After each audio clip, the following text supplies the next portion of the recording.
एक आदमी ने एक बहुत ही खूबसूरत लड़की से शादी की।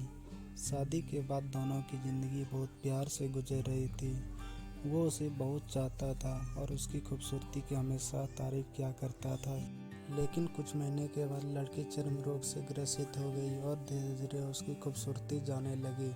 खुद को इस तरह देख उसके मन में डर समाने लगा कि यदि वो बदसूरत हो गई तो उसका पति उसे नफरत करने लगेगा और वो उसकी नफरत बर्दाश्त नहीं कर पाएगी। इसी बीच एक दिन पति को किसी काम से बाहर जाना पड़ा। काम खत्म कर जब वो घर वापस लौट रहा था तो उसका एक्सीडेंट हो गया। एक्सीडेंट में उसने अपनी दोनों आंखें खो दी, लेकिन इसके बावजूद उन दोनों की जिंदगी सामान्य तरीके से आगे बढ़ती रही। समय गुजरता रहा और अपने चर्म रोग के कारण लड़की ने अपनी खूबसूरती पूरी तरह से गंवा दी। वह बदसूरत हो गई, लेकिन अंधे पति को इस बारे में कुछ भी पता नहीं था, इसलिए इसका उसके खुशहाल विवाहित जीवन में कोई प्रभाव नहीं पड़ा। वह उसे उसी तरह प्यार करता रहा। एक दिन उस लड़की की मौत हो गई।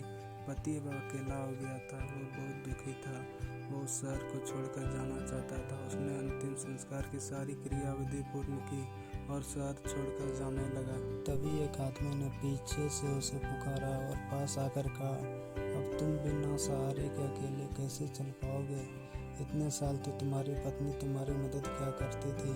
पति ने जवाब दिया, दोस्त, मैं अंधा नहीं हूँ, मैं बस अंधा होने का नाटक कर रहा था, क्योंकि यदि मेरी पत्नी को पता चल जाता कि मैं उसकी बदसूरती देख सकता तो यह उसे उसके रोग से ज़्यादा दर्द देता, इसलिए मैंने इतने साल अंधे होने का दिखावा किया।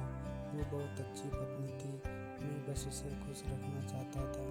इसलिए इस कहानी से हमें सीख मिलती है कि खुश रहने के लिए हमें भी एक दूसरे की कमियों के प्रति आंखें बंद कर लेनी चाहिए और उन कमियों को नज़रअंदाज कर देना चाहिए।